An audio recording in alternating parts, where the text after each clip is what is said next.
Good morning. We continue to remember the life and legacy of St. Bonaventure University President Dr. Dennis DePiero. DePiero passed away early Monday morning after a lengthy battle with COVID-19. Head coach is Steve Curran.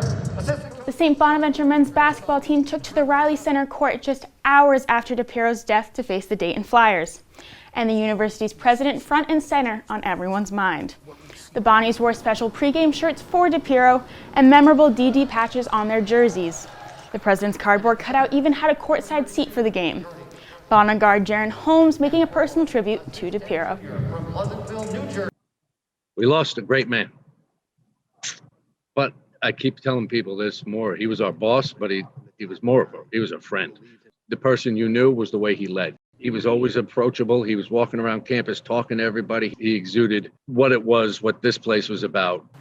All of the Bonaventure teams are dedicating the season to honor Dr. DePiero, a man who gave so much to this university's athletics department. The Bonnies played with heavy hearts Monday night, and it showed in their defeat with Dayton. But the double bye in the A10 tournament has allowed them to process the events of the week, refocus, and most importantly, rest, as they gear up for a familiar foe in the quarterfinals round of the tournament this morning. St. Bonaventure tips off against Duquesne on NBCSN at the top of the hour. The Bonnies defeated the Dukes twice in the regular season, a 14-point win at home on January 15th, followed by a 4-point victory in Pittsburgh a week later. But there are no guarantees when it comes to the tournament. With a win, the top-seeded Bonnies would advance to the semifinals tomorrow to face off against the winner of St. Louis and Massachusetts. Those two teams play later this afternoon. Much of the team's success this year can, of course, be attributed to the players, but the job the Bonnies coaching staff has done in this building and fostering this team cannot go overlooked. Head coach Mark Schmidt said it himself, it takes a village to have success. Our Tommy Valentine highlights one of the main architects of the current roster, who just so happens to be one of the top mid-major assistant coaches in the nation. 11 seasons Steve Curran has been on the bench at St. Bonaventure. A lot has changed in his time in Western New York, including his job title, going from assistant coach to associate head coach in 2018. But his primary role has remained constant, recruiting players. It's something he and the rest of the Bonaventure coaching staff work tirelessly doing. The NCAA allows you 130 days a year to go out and recruit. And we use 130 days. We're not in a situation where we can go handpick exactly who we want. We kind of go out there, cast a wide net, use all of our contacts.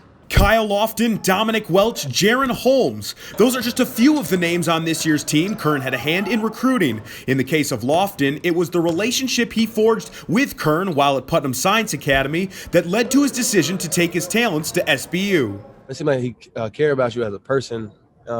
Rather than just being a basketball player. He looks out for us off the court as well. And it takes a keen eye to recruit at a school like St. Bonaventure, where 4- and 5-star recruits are difficult to come by.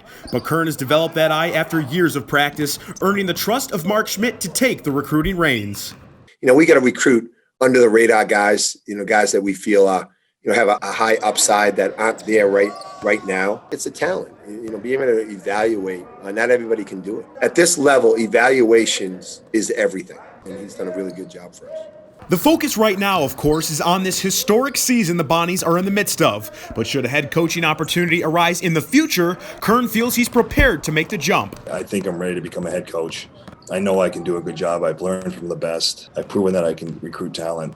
I'm ready for an opportunity when it presents itself. For SBU-TV Sports, I'm Tommy Valentine. New, now, next. We wish the Bonnies the best of luck in Virginia this weekend as they continue to make their university proud. And that brings us to this week's SBU-TV Sports Trivia question as we throw it back to a previous A10 tournament. The Bonnies have had a number of memorable A10 tournament moments over the years, which leads us to this week's question. Which two players have scored the most points in a single A10 championship game under Mark Schmidt? During the 2015-2016 season, the Bonnies lost a tough overtime matchup against the Davidson Wildcats, despite 32-point efforts from both Marcus Posley and Dion Wright. Another first-time trivia winner coming in this week. Congratulations to Peter Marcial from Rehoboth, Massachusetts. Thank you to all those who participated in this week's SBU-TV Sports Trivia. Follow us on our social media so you won't miss next week's question, which will be posted on Tuesday. That's all for sports. Back to you, Tommy and Sean.